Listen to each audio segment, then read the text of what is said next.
Hamas will understand that by attacking us, they've made a mistake of historic proportion. What we are hearing also is that indeed the Israeli army is advancing quite efficiently inside the Gaza Strip. Hamas is expert at using tunnels to hide people, including hostages. የእስራኤልና የፍልስጤም ግጭት ከተጀመረ አንድ ወር በላይ ሆነው Thousands of airstrikes and Gaza is now cut off from electricity. በዓለም ሀገራት ላይ የተለያዩ አይነት ግጭቶች ይፈጠራሉ። እነዚህን ግጭቶች ስንመለከት ከሚያስከትሉት ሰው ላይ መፈናቀል፣ የጤና እክሎች እስከ ሞት ድረስ እና አካል ጉዳትን ስንመለከት ይሄ በሰብአዊ ነገር ላይ የሚፈጠረው ነው። ከዚህ ጎን ለጎን ደግሞ የተለያዩ አይነት የምጣኔ ሀብት ተጽዕኖዎችንም በአንድ ሀገርም ላይ ደግሞ በአጠቃላይ ደግሞ በዓለም አቀፍ የሆነው ኢኮኖሚ ላይ ጫናዎችን ይፈጥራል።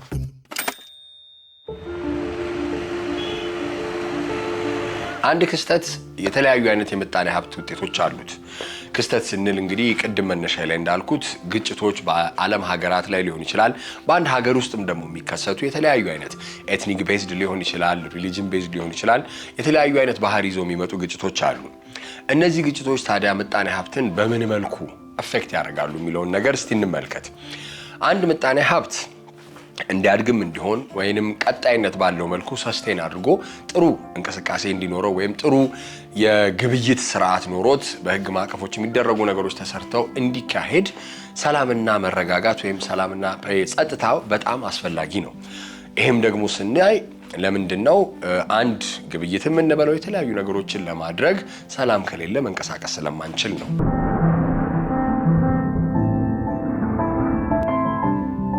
አሁን እንግዲህ የሐማስ ባደረገው አታክ ወይንም ግጭት በተፈጠረው የእስራኤልና የፍልስጤም ኮንፍሊክት ወይንም ግጭት በጣም እየተወራ ነው ያለው። ይሄንን ስንመለከት በተለያዩ የሀገራት ላይ ወደ በኋላ ላይ አነሳዋለሁ የሚያመጣው ኢምፓክት ወይም ውጤት ይኖራል። ሆኖም ግን እስቲ ያ ነገር በመፈጠሩ ምጣኔ ሀብትን በምን መልኩ ይጎዳል የሚለውን 3 ነጥብ እንመልከት።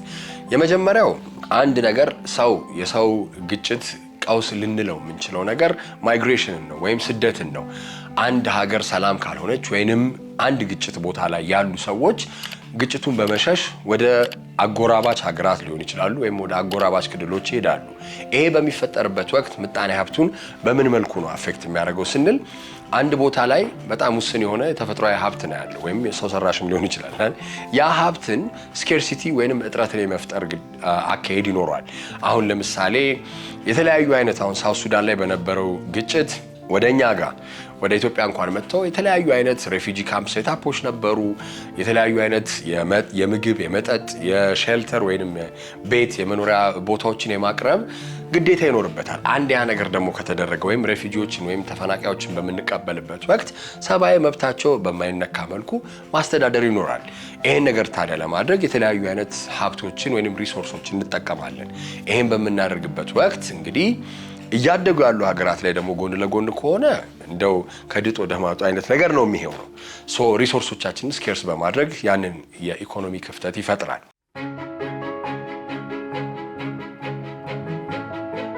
ሌላኛው ደግሞ እንግዲህ ኦን ላርጀር ስኬል በመናይበት ወቅት ትራንስፖርትና ሎጂስቲክስ ሁለተኛው ነው።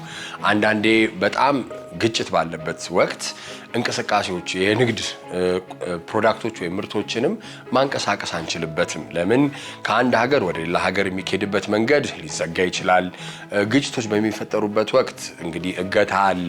የተለያዩ አይነት የይገባኛል ጥያቄዎች የሚነሱባቸው ቦታዎች ላይ ስለሚኖሩ ግጭቶች ይኖራሉ።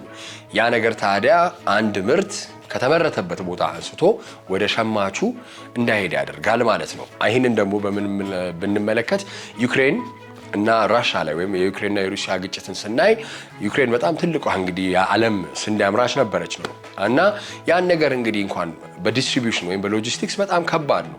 ምርቱም አለመመረቱ አንድ ነው። ሆኖም ደግሞ ሌላ ደግሞ የሎጂስቲክስ ወይም ሰላም ካልሆነ መንቀሳቀስ ስለማይቻል ያንን ነገር ወደ ተጠቃሚ ወይም ወደ ሸማቹ ማድረስ አልተቻለም ማለት ነው። And U.S. officials are worried that this could escalate beyond just a conflict between the Israelis and the Palestinians and could in fact become a regional war. ሶስተኛውና ኦን ማክሮ ሌቭል ወይም በትልቁ ደግሞ ስናስበው በአንድ ሀገርና በአንድ ሀገር የተነሳ ግጭት በአላያንሶች ወይንም ጥምረት ተፈጥሮ ወደ ትልቅ ኤስካሌት አድርጎ ትልቅ የዓለም ጦርነት ደረጃ ላይ ደርስ ይችላል እየተባለ ነው። ይሄ እንግዲህ የጋዛና የፓለስታይንና እስራኤልን ግጭት አብዛኛው ሰው የሚለው በቃ ዩክሬንና ሩሲያም ሲባል የሶስተኛ ዓለም ጦርነት መነሻ ነው ይባላል። ይሄኛውም ግጭት እንግዲህ በቃ የሶስተኛ ዓለም ጦርነት መነሻ ነው ይባላል። ይሄ ለምንድነው? የድሮ ታሪኮችን በምንመለከትበት ወቅት ስናየው ራሱ በትንሽ ነገሮች ነው። አሁን የሁለተኛ ዓለም ጦርነትን ናዚ ፖላንድን በመውረሩ ነው የተነሳው 1939 ላይ። ያንን ነገር ስናይ በጣም በትንሽ ነገሮች አንድ ሀገር ከአንድ ሀገር ላይ ያለውን ነገር ትሪገር በማድረጉ ይሄኛውን ሀገር የሚወግኑ ወይንም የሚደግፉ ሀገራት ይኖራሉ። ሌላኛውም ደግሞ ሳይድ ይዘው በካምፕ ደረጃ ወይንም በአላያንሶች ደረጃ ትልቅ የሆነ ኢንትራኮንቲኔንታል ወይንም አህጉሮችን ራሱ ያካተተ ግጭት ደረጃ ላይ ሊደርስ ይችላል። ይሄ ደግሞ ከሆነ ጦርነት ካለ ሰላም ከሌለ ምጣኔ ሀብትን እንኳን ማሳደግ አይደለም የቀን ተቀን እንኳን ግብይቶችና የንግድ እንቅስቃሴዎችን ማድረግ በጣም አዳጋች ይሆናል።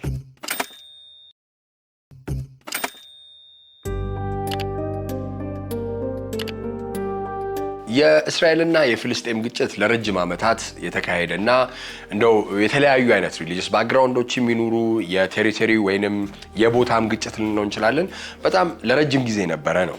ግን ትልቁን እንደው ከግጭትም አንፃር የተለያዩ አይነት ሀገሮች ወይንም አቋምን ይዘው አንዳንድ እስራኤልን ይደግፋሉ፣ አንዳንድ ደግሞ ፓለስታይንን ይደግፋሉ። አሁን ግን ያለውን ግጭት ብንመለከት እንግዲህ ከአንድ ወር በላይ ሆኖታል። ይሄም ሐማስ አሸባሪ ቡድን እስራኤል ላይ ባደረገው ጥቃት ወደ 1200 የሚሆኑ የእስራኤል ዜጎች በሞቱበት ጥቃት ላይ እንደ ሪታሊዬሽን ወይንም እንደነው በቀል ለመውሰድ ነው የሚባለው ያንን ነገር ለማድረግ እስራኤል ያደረገችው ሙቭመንት ይሄን ያህል ኤስካሌት አድርጎ ትልቅ የዓለም የሚዲያ አውታሮች መነጋገሪያ አድርገውታል። The Israeli forces are now surrounding Al-Shifa hospital. ይህንን እንግዲህ በዓለም ወይም ግሎባል ኢኮኖሚ ላይ ምን አይነት አፌክት አለው ወይንም ምን አይነት ተጽዕኖ ያሳድራል የሚለውን ለመመልከት እንደው በታሪክ በ1973 እንደ አውሮፓውያን አቆጣጠር የዮም ኪፑር ዋርን ወይም ጦርነትን ማንሳት እንችላለን። ይሄ ጦርነት የተደረገው በእስራኤልና በግብጽ ቢሆንም ያለውን ኢምፓክት ለማሳየት እንደው ከታሪክ እንነሳ ማለት ነው። ይሄ እንግዲህ በ1973 የተደረገ ጦርነት ሲሆን ይሄ ጦርነት አውሮፓ ላይ ያስመዘገበው ራሱ ኪሳራ ወይንም በጣም የተፈጠረው ስኬርሲቲ ጭንቀቱን ለማስረዳት ያህል ነዳጅ ሙሉ ለሙሉ ነበር የቆመው። ያኔ የገልፍ ካንትሪዎች ወይም ጂሲሲ የሚባሉ ሀገራት ሙሉ ለሙሉ በጣም ጠንካራ የሆነ አላያንስ ወይም ጥምረት ነበራቸው። ይሄም ጥምረት ስለነበረ እንዴት ነው በአጠቃላይ ወደ እስራኤልም ወደ አውሮፓ ሙሉ ለሙሉ እንቅስቃሴ እንዳይደረግ ነው። የነዳጅ ለምን ያለው ድጋፍ ላይ ስለነበረ ማለት ነው።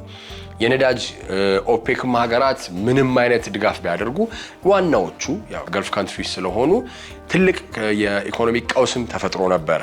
ምክንያቱም በጣም የአውሮፓን ኢኮኖሚ ወይም ምጣኔ ሀብት በምንመለከትበት ወቅት ትልቅ የሆነ የኤነርጂ ወይንም የኃይል ፍላጎት አለው። ይሄ እንግዲህ one of the biggest source of energy ደግሞ ዓለም ላይም እንደምንመለከተው ፔትሮል ነው ወይም ነዳጅ ነው። ያን ነገር በሚያቆሙበት ወቅት ከፍተኛ የሆነ መናጋት ደርሷል።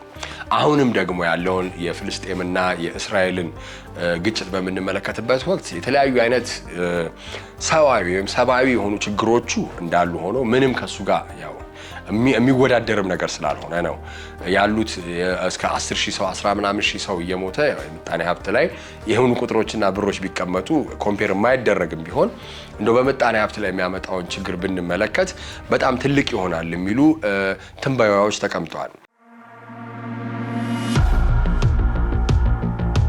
በሌላ ጎን ደግሞ አንዳንዴ እንደተባለው ደግሞ ስናይ አንዳንድ ኢኮኖሚስቶች የሚሉት ይሄ ልክ እንደ ዮም ኪፑር ወይም እንደ 1973 ያን ያህል ላይሆን ይችላል፣ ሲግኒፊካንት ላይሆን ይችላል። ምክንያቱም ሁለት ነገሮች ነው ያስቀመጡት። አንደኛ አሁን ያሉት የጋልፍ ካንትሪስ ወይንም የሚድል ኢስት ምንላቸው አረብ ሀገራት እንደ ድሮ ኮንሶሊዴትድ የሆነ ወይንም በጣም ጠንካራ የሆነ ስምምነት ወይም አላያንስ ጥምረት የላቸውም የሚሉ ነገሮች አሉ። ምክንያቱም የየራሳቸው ኢንትረስቶቻቸው የየራሳቸውን መብትና ጥቅም ከማስከበር አንጻር እየተንቀሳቀሱ ያሉበት ነገር ስላለ ነው። ይህንንም ሲባል አብዛኛውን ጊዜ አሁን ለምሳሌ ኢራን የራሷ የሆነ ዓላማ ይኖራታል። ዩናይትድ አረብ ኤምሬትስንም ብንመለከት እነዚህ ነገሮች አሉ።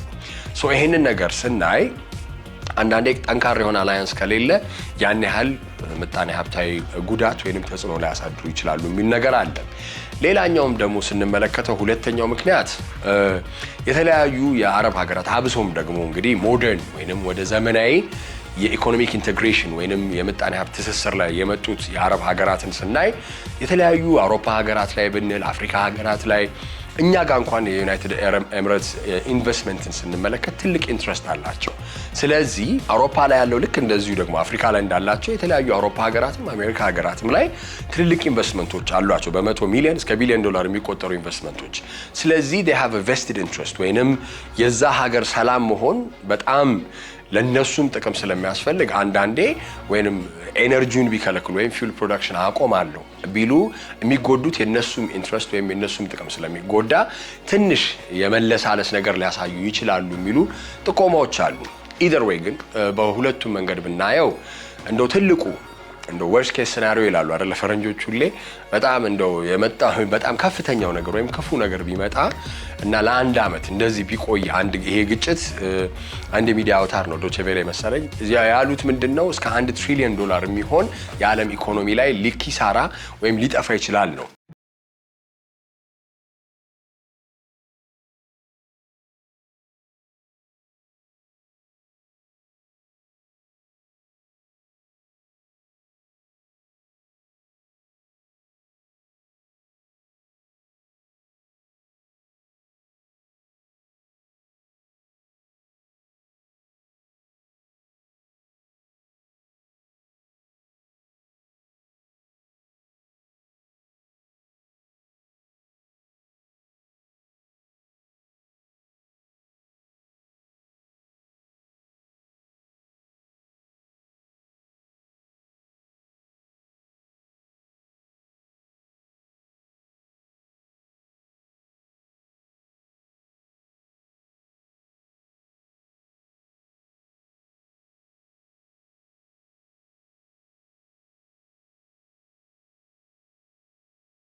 ከፍተኛ የሆነ ጫና ወደኛ ሊመጣ ይችላል ማለት ነው።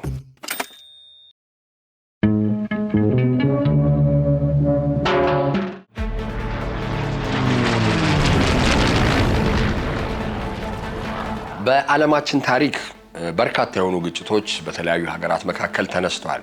ሆኖም ግን በህዝብ እልቂትም ባመጣውም ደግሞ የምጣኔ ሀብት ቀውስ በጣም ትልቁ የሚባለው የሁለተኛ ዓለም ጦርነት ነው። የሁለተኛ ዓለም ጦርነት እንደ አውሮፓውያን አቆጣጠር ከ1939 እስከ 1945 ነው የተካሄደው። አብዛኛውን ደግሞ ኮምባት ወይንም ጦርነቱም የተካሄደበት የአውሮፓ አህጉር ላይ ነው።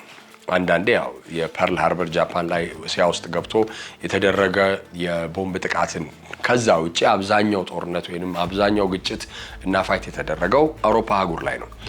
ይሄ እንግዲህ ስንመለከት አንድ አህጉርን ሙሉ ለሙሉ ሪቢልድ ወይንም ድጋሚ መሰራት ያለበትን ወይም መሰራት እንዲኖርበት አድርጓል።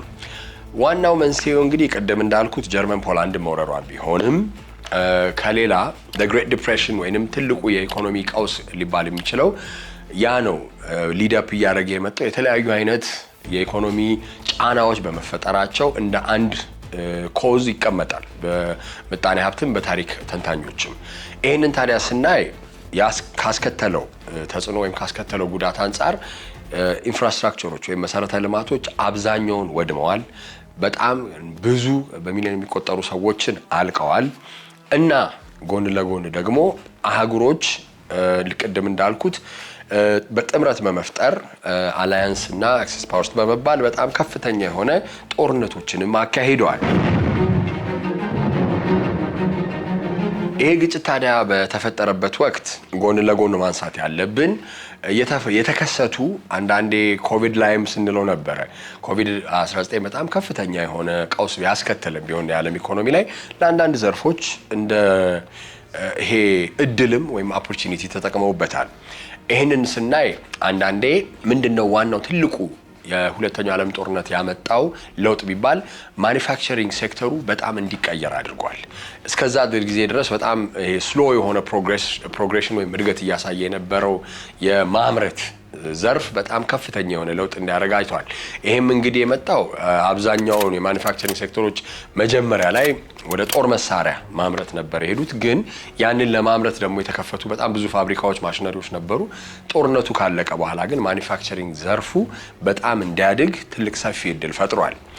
ይሄኛው አንደኛው የአንድ ኢኮኖሚ ዘርፍን ስንመለከት ነው። ሌላኛው ደግሞ እንደ ሀገር ደግሞ ኢቭን ዶ የተለያዩ ሀገራት ወድመው ትልቅ ሪስትራክቸር የሚያስፈልገው ነገር ቢፈጠርም እነ ጃፓንን ስንመለከት ትራይቪንግ ኢኮኖሚ ሆነው እንዲያድጉ ኢቭን ዶ ሂሮሺማና ናጋሳኪ ላይ በጣም ዴቫስቴቲንግ የሆነ ወይንም በጣም ከፍተኛ የሆነ የሰው ቀውስ ያስከተለ ጥቃት ቢደርስባቸው ከዛ በኋላ ራሳቸውን ሪከቨር አድርገው ከፍተኛ የሆነ የኢኮኖሚ እድገት እንዳስመዘግቡ ማስችሏል። ሌላኛው ደግሞ የሁለተኛው ዓለም ጦርነት የከፈተውን ስንመለከት ቴክኖሎጂካል አድቫንስመንቶችን በማስመጣት ይታወቃል። ወይም ያን ነገር እንዲስፋፋ ለምን ለግጭቶቹ እንዲያመቻቸው ወይንም አሸናፊ ለመሆን የተለያዩ አይነት ሪሰርቾች የተለያዩ አይነት ቴክኖሎጂካል ጥናቶች ይደረጉ ነበር። የተሻለም ደግሞ ጦር መሳሪያም ሊሆን ይችላል የተለያዩ አይነት ስትራቴጂዎች ወይም ስልቶች መቅረጫ መሳሪያዎችን ለማድረግ ይሆናል የተለያዩ አይነት ዘዴዎችን ሁሉም በሁለቱም ጎን ያሉ ሀገራት ሲጠቀሙ ስለነበረ የቴክኖሎጂ አድቫንስመንትም ታይቷል። የሁለተኛ ዓለም ጦርነት ካስመዘገባቸው በጣም ከፍተኛ የሆኑ ቀውሶች ጋር ሲነጻጸር ይሄ ነገር እንደ ጥቅም የሚነሳ ነገር አይደለም።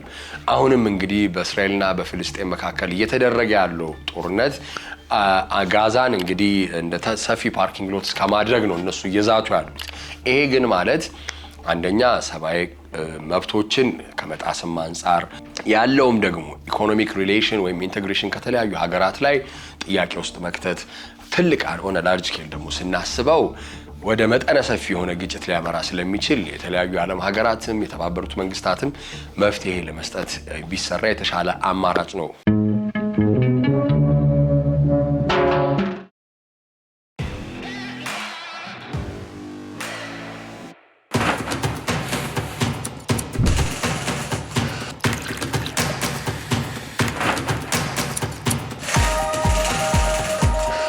በዛሬው ልክትክ በሀገራችን ውስጥ ካሉ አዲስ ወጣት ስራ ፈጣሪዎች መካከል የተለያዩ ልብስ ዲዛይኖችን በዘመናዊና ባህላዊ ኤሌመንቶችን በማቀላቀል ከምትሰራ አንድ ወጣት ጋር ቆይታ ይኖረኛል።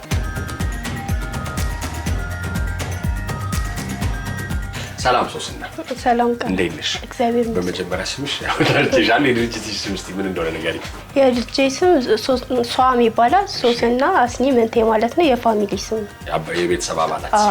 እንዴት ነው ሳያቸው ዲዛይኖቹ ለየት ያሉ ናቸው። አብዛኛውን ጊዜ አሁን የዘመናዊና ባህላዊ ነገር ስናደርግ አንዳንዴ ወይ ጥለት ዳር ላይ ነው የሚደረገው የተለያዩ አይነት ፋብሪኮችንም ነው የምትጠቀሚው። እንዴት አሰብሽ?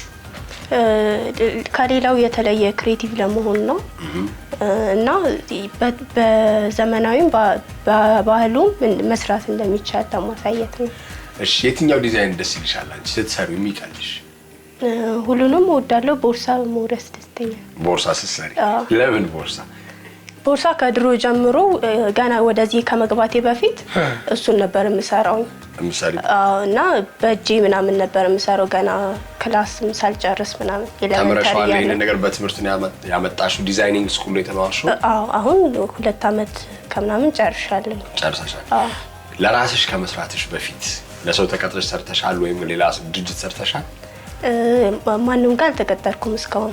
የራስሽን ስራ ፈጠራ ትክክለኛ ስራ ፈጣሪ ጎበዝ። እሺ እንደዚህ አይነት ነገሮችን ስትሰሪ ታዲያ ምን አይነት ችግሮች ያጋጥሙሻል?